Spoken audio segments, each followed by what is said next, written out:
আজ আরামবাগ লোকসভা কেন্দ্রে তৃণমূল প্রার্থী মিতালি বাগের সমর্থনে জনসভা করা হয়। এই জনসভায় উপস্থিত ছিলেন তৃণমূল নেতা কল্যাণ বন্দ্যোপাধ্যায়। জনসভাটি মূলত গোঘাট ২ নম্বর ব্লকের কামারপুকুর গ্রাম পঞ্চায়েতের অন্তর্গত চটি এলাকায় অনুষ্ঠিত হয়। এই জনসভায় উপস্থিত কল্যাণ বন্দ্যোপাধ্যায় সকলের কাছে মিতালি বাগকে জয়যুক্ত করার আহ্বান জানান এবং রাজ্যের প্রধান বিরোধী দল তথা কেন্দ্রের বিজেপি সরকারকে স্বভাবসিদ্ধ ভঙ্গিতে একেবারে আক্রমণ করেন। গণতন্ত্রের চতুর্থ স্তম্ভ সংবাদ মাধ্যমের ওপর যে মাঝে মধ্যে হামলা চলছে সেটিরও তিনি নিন্দা করেন। আজকের এই জনসভা থেকে কল্যাণ বন্দ্যোপাধ্যায় ঠিক কী বললেন, কেমন হলো এই জনসভা, বিস্তারিত দেখুন। Bureau report, target Bangla news.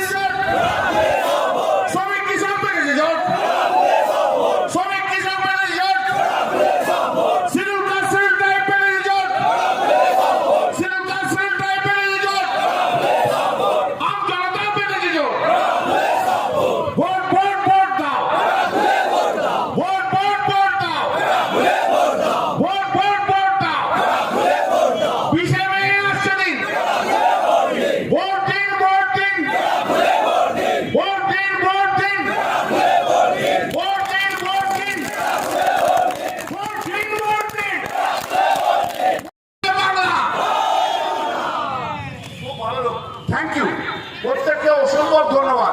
এত মানুষ আসবে আমি ভাবতেই পারিনি। আপনি তিল কিনে নিয়েছেন, তিল এখান থেকে। আবার আমি আসবো, আবার আসবো, আবার আসবো, আবার উন্নয়ন করে দেখিয়ে দেবো। তাই তো তিনি ক্যান্ডিডেট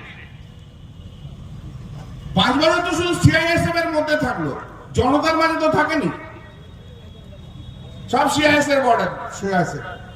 ভাবতে পারেন যে ভারতবর্ষের হোম মিনিস্টার এমওএস হতে পারে, এই হোম মিনিস্টার তো, সেই হোম মিনিস্টার সুপ্রিম কোর্টের জন্য বেলে রয়েছে, বেলে, জেলে নয়। থাকার কথা ছিল জেলে, রয়েছে বেলে।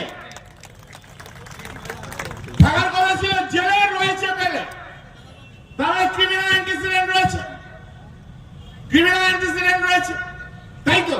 আর ওর মাস্তানি, গুন্ডামি সবাই দেখেছে। আর নরেন্দ্র মোদী যতবার এসছে, নর্থ বেঙ্গলে এসছে, কুচবিহারে এসছে, শুধু প্ররোচনা দিয়ে গেছে, প্ররোচিত কথাবার্তা প্রভোগ করে গেছে। আজকে যত ঝামেলা হয়েছে তার জন্য দায়ী হচ্ছে নরেন্দ্র মোদী নিজে। নরেন্দ্র মোদী নিজে প্ররোচনা দিয়ে গেছে। নরেন্দ্র মোদী গুন্ডামি ভালোবাসে, নরেন্দ্র মোদী এই করে উঠে এসছে। নরেন্দ্র মোদী অফিসার ব্যাকগ্রাউন্ড কি, কি ব্যাকগ্রাউন্ড? গুজরাটে একই জিনিস করেছে না? গুজরাটে একই জিনিস করেছে, গুন্ডামি করে, মাস্তানি করে। এই করে তো গুন্ডামি করে এসছে নরেন্দ্র মোদীরা। তাই এখানে এসে প্ররোচনা দিচ্ছে, লাভ হবে না। এই বাংলার মানুষের হৃদয়ের মনে যার নাম লেখা হচ্ছে তার নাম হচ্ছে মমতা বন্দ্যোপাধ্যায়। হৃদয় থেকে সেই নাম মুছে দিতে পারবে না, হৃদয় থেকে সেই নাম মুছে দিতে পারবে না। গত পরবর্তীকালে যদি অনেকটা জানে,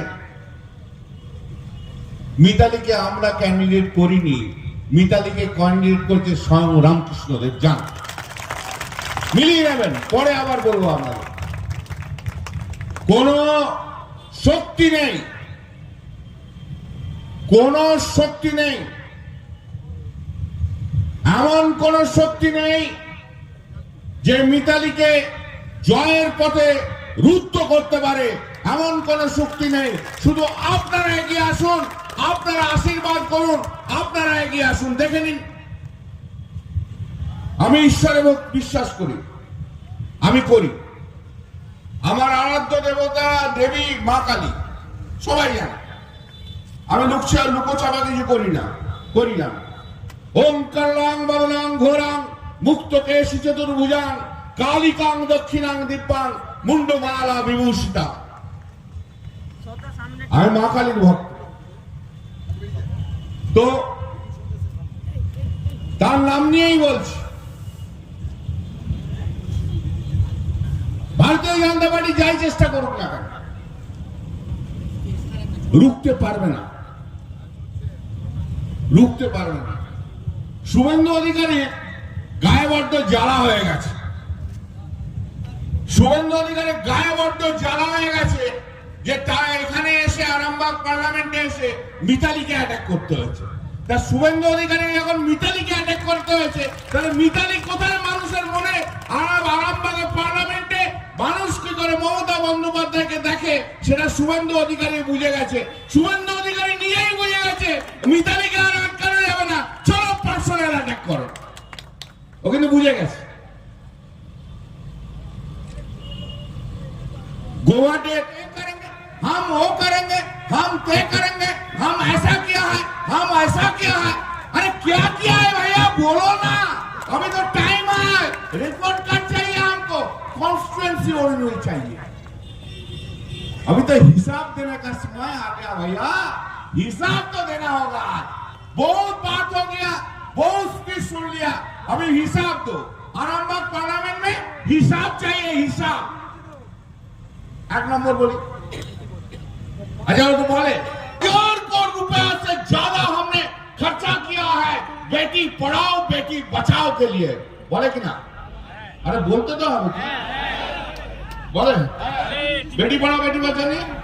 अरे এত সুন্দর যে এখানে এত মানুষ আছে আমি তো ভাবতেই পারিনি, অসাধারণ। আপনাদের জন্য আপনারা হাতে হাতে ওদের জন্য হাতে দাঁড়িয়ে